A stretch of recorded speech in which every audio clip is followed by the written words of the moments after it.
نحمده ونصلي على رسول الکریم اما بعد۔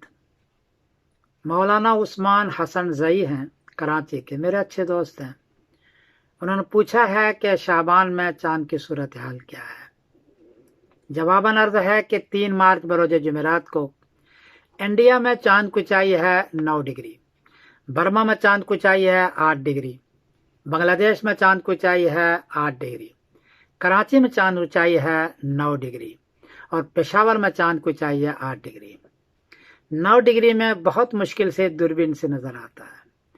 یہ تو میں نہیں کہہ سکتا کہ چاند نظر نہیں آئے گا، لیکن لگتا نہیں ہے کہ نظر آئے گا، اس لیے کہ 9 ڈگری میں بہت مشکل سے نظر آتا ہے، تو وہ بھی دوربین سے، اور عمر ہے 20 گھنٹے کل، اس لیے لگتا نہیں ہے۔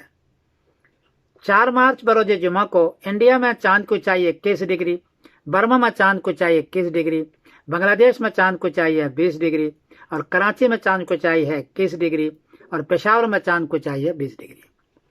اس لیے 4 مارچ بروز جمعرات کو چاند بہت بڑا نظر آئے گا، واضح نظر آئے گا، اور 5 مارچ بروز سنیچر کو شعبان کی پہلی تاریخ ہوگی انشاءاللہ العزیز۔ اس اعتبار سے 18 مارچ بروز جمعہ کی جو شام ہے، 18 مارچ کے بعد جو شام آتی ہے وہ 15ویں شعبان کی رات ہوگی، اور 19 مارچ کو 15ویں شعبان ہوگی۔ یہ صورتحال ہے۔